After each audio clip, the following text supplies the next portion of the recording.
We want justice. India is a freedom country. కానీ ఇండియాలో ఎక్కడ ఆడవాళ్ళకి ఫ్రీడమ్ లేదు. మానభంగాలు, హత్యలు, యాసిడ్ పోయడం, ప్రేమించమంటాం, ఇలాంటివి చాలా జరుగుతున్నాయి. 5 నెలల పాప నుంచి 90 ఏళ్ళ ముసలాం వరకు మానభంగాలు జరుగుతూనే ఉన్నాయి. ఏం కనపడుతుంది 5 ఏళ్ల పాపలో 90 ఏళ్ళ ముసలావిళ్ళు? ఇలాంటి కామాంధుల వల్ల ఆడవాళ్ళు చాలా బలైపోతున్నారు. ఇలాంటి సంఘటన గుడ్లవేరి ఇంజనీరింగ్ కాలేజ్లో గుడివాడ, దీంట్లో 28 కెమెరాస్ అనేది ఇన్స్టాల్ చేశారు. ఎలా జరిగింది ఆ వీడియోలు?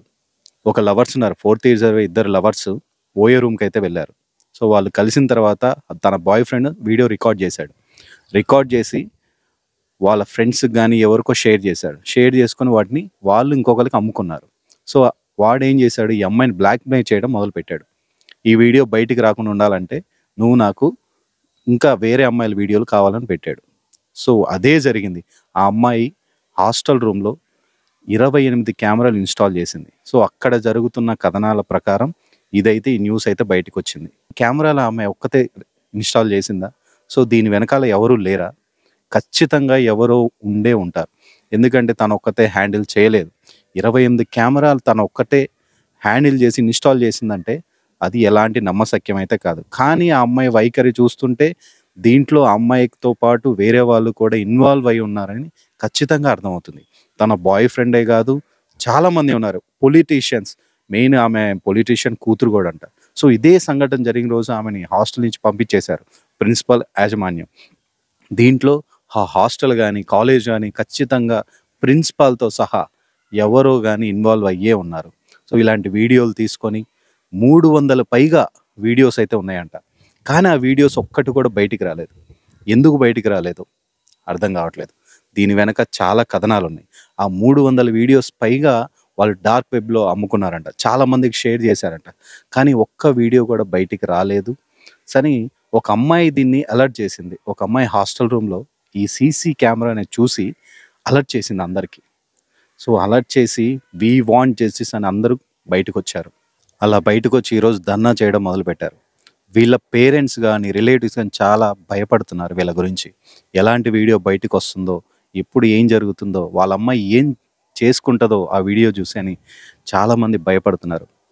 ఇదే వీడియోలు ఇలా ధర్నా చేయకముందు ఎవరి వీడియో అయినా బయటకు వచ్చి ఉంటే ఖచ్చితంగా అమ్మాయి సూసైడ్ చేసుకునేది. పరువు పోయే క్షణం కదా. అమ్మాయిలు అంటే చాలా సెన్సిటివ్గా ఉంటారు. ఆ అమ్మాయి ఖచ్చితంగా సూసైడ్ చేసుకునేది. చాలామంది ఇలాంటి వీడియోలు ఎవరి వచ్చినా సరే ఖచ్చితంగా వాళ్ళు సూసైడ్ దాకా వెళ్ళే ప్రమాదం అయితే ఉంది. సో ఇది ఒక అమ్మాయి దీన్ని చూడటం, ముందుగానే ఇదంతా అలర్ట్ చేయడం అండ్ ధర్నా దిగడం ఒక సేఫ్ జోన్లో ఉన్నట్టే అని చెప్పుకోవాలి. కానీ ఆ వీడియోలు ఉన్నాయా లేదా, ఎక్కడున్నాయి?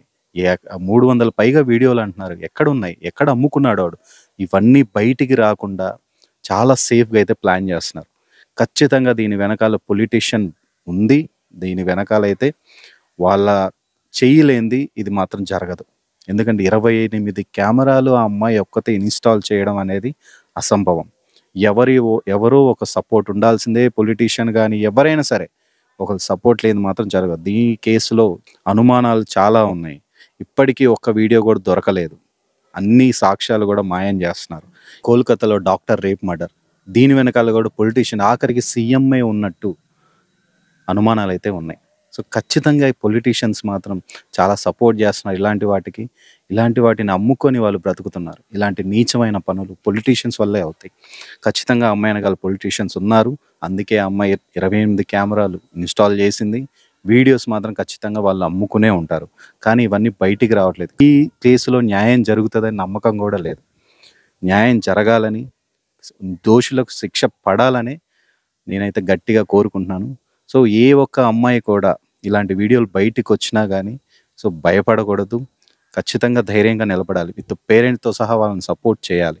సో ఖచ్చితంగా ఈ కేసులో న్యాయం జరగాలని గట్టిగా బలంగా కోరుకుంటున్నాను.